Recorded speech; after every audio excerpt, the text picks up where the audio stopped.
ಎಲ್ರಿಗೂ ನಮಸ್ಕಾರ. ಸಾತ್ವಿಕ್ ಆಹಾರ ಆ್ಯಂಡ್ ವ್ಲಾಗ್ಸ್ ಚಾನಲ್ಗೆ ಸ್ವಾಗತ.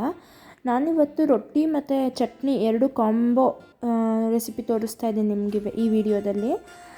ರೊಟ್ಟಿ ಯೂಶ್ವಲಿ ಈರುಳ್ಳಿ ಮೆಣಸಿನ್ಕಾಯಿ ಈ ಥರದ್ದೆಲ್ಲ ಬಳಸಿ ಮಾಡ್ತಾರೆ. ಬಟ್ ನಾನಿಲ್ಲಿ ಕೆಲವು ವಿಭಿನ್ನ ತರಕಾರಿಗಳನ್ನು ಬಳಸಿ ಮಾಡ್ತಾಯಿದ್ದೀನಿ.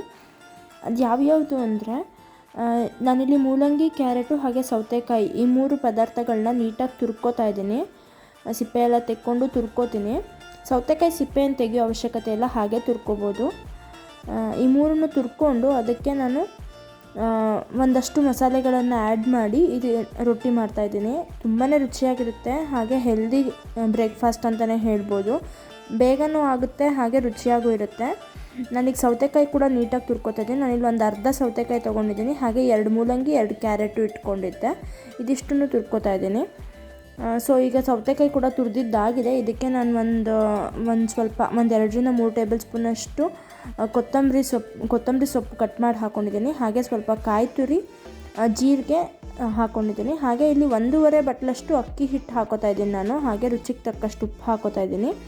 ಇದಿಷ್ಟನ್ನು ಹಾಕ್ಕೊಂಡು ಮೊದಲಿಗೆ ನೀಟಾಗಿ ಮಿಕ್ಸ್ ಮಾಡ್ಕೊಳ್ಳೋಣ. ಯಾಕಂದರೆ ತರಕಾರಿನಲ್ಲಿರುವಂತಹ ನೀರಿನ ಅಂಶದಿಂದನೇ ಒಂದು ಸ್ವಲ್ಪ ಹಿಟ್ಟು ಆಗಿರುತ್ತೆ. ಸೊ ಒಂದು ಸ್ವಲ್ಪ ಮಿಕ್ಸ್ ಮಾಡ್ಕೊಂಡಿದ್ದಾದಮೇಲೆ ನಾವು ಇನ್ನೆಷ್ಟು ನೀರಿನ ಪ್ರಮಾಣ ಬೇಕು ನೋಡಿಕೊಂಡು ಮೃದುವಾಗಿ ಕಲಿಸ್ಕೋಬೇಕು. ಇದು ಸಾಫ್ಟಾಗಿ ಕಲಿಸ್ಕೋಬೇಕು. ನೀವು ಪೇಪರ್ ಮೇಲೆಲ್ಲ ತೊಟ್ತೀನಿ ಅಥವಾ ಅನ್ನೋ ಥರ ಇದ್ದರೆ ಸ್ವಲ್ಪ ಗಟ್ಟಿಯಾಗಿ ಕಲಿಸ್ಕೊಳ್ಳಿ. ನಾನಿಲ್ಲಿ ತವದ ಮೇಲೆ ಡೈರೆಕ್ಟಾಗಿ ತೊಟ್ಟೋದ್ರಿಂದ ನಾನು ಸ್ವಲ್ಪ ಸಾಫ್ಟಾಗಿ ಕಲಿಸ್ಕೊತಿದ್ದೀನಿ. ನಿಮಗೆ ಕಾಣಿಸ್ತಿದೆ ಯಾವ ಹದದಲ್ಲಿದೆ ಹಿಟ್ಟು ಅನ್ನೋದು.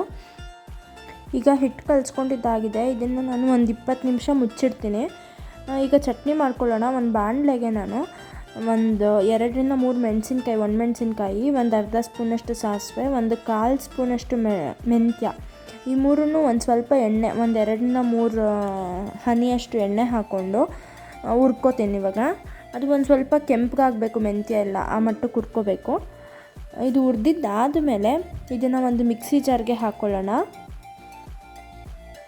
ಸೊ ಇದೀಗ ನಾನು ಮಿಕ್ಸಿ ಜಾರಿಗೆ ಹಾಕೋತಾ ಇದ್ದೀನಿ. ಮಿಕ್ಸಿ ಜಾರಿಗೆ ಹಾಕ್ಕೊಂಡು ಇದಕ್ಕೆ ನಾನು ಒಂದು ಬಟ್ಲಷ್ಟು ಕಾಯಿ ತುರಿ ಸೇರಿಸ್ಕೊತಾ ಇದ್ದೀನಿ. ಹಾಗೆ 1 ಬಟ್ಲಷ್ಟು ಮಾವಿನಕಾಯಿ ಹೋಳ್ಗಳು ಮಾಡ್ಕೊಂಡು ಸೇರಿಸ್ಕೊತಾ ಇದ್ದೀನಿ. ನೀವು ಹುಳಿ ಅಂಶ ನೋಡಿಕೊಂಡು ಮಾವಿನಕಾಯಿ ಹಾಕ್ಕೊಳ್ಳಿ. ಹಾಗೆ ಹುಳಿಗೆ ತಕ್ಕನಾಗಿ ಬೆಲ್ಲ ಹಾಕ್ಕೊಳ್ಳಿ. ನಾನಿಲ್ಲಿ ಹುಳಿ ಕಮ್ಮಿ ಇರೋದ್ರಿಂದ 1 ಸ್ಪೂನಷ್ಟು ಬೆಲ್ಲ, ಹಾಗೆ ರುಚಿಗೆ ತಕ್ಕಷ್ಟು ಉಪ್ಪು ಹಾಕ್ಕೊಂಡು ಸ್ವಲ್ಪ ನೀರು ಹಾಕ್ಕೊಂಡು ನುಣ್ಣಗೆ ರುಬ್ಕೋತಾ ಇದ್ದೀನಿ. ಈಗ ಚಟ್ನಿ ರೆಡಿ ಆಯಿತು. ಇದಕ್ಕೊಂದು ಒಗ್ಗರಣೆ ಮಾಡೋಣ.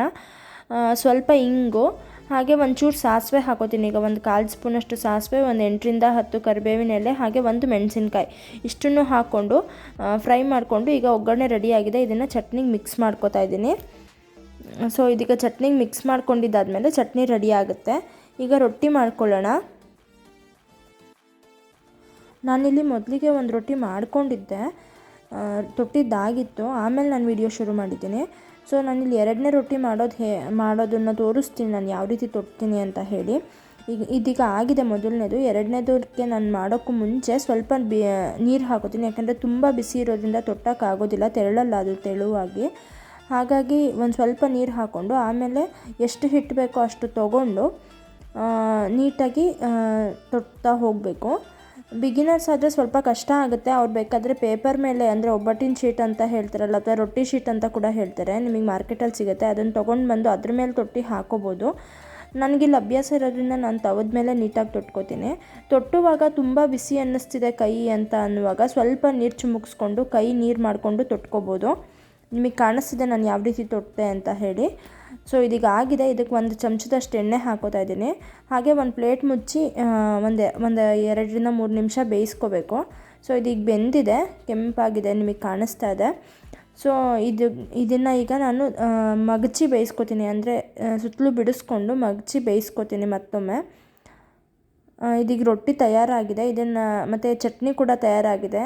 ತುಂಬಾ ರುಚಿಯಾಗಿರುತ್ತೆ, ತುಂಬಾ ಟೇಸ್ಟಿಯಾಗಿರುತ್ತೆ. ಒಮ್ಮೆ ಮಾಡಿ ನೋಡಿ ನೀವು. ಮೂಲಂಗಿ, ಸೌತೆಕಾಯಿ ಈ ಥರದನ್ನೆಲ್ಲ ಬಳಸಿ ತುಂಬ ಸಾಫ್ಟಾಗಿ ಆಗುತ್ತೆ. ಮಕ್ಕಳಿಂದ ದೊಡ್ಡವರವರೆಗೂ ಎಲ್ಲರೂ ತಿನ್ಬೋದು, ಅಷ್ಟು ಚೆನ್ನಾಗಿರುತ್ತೆ.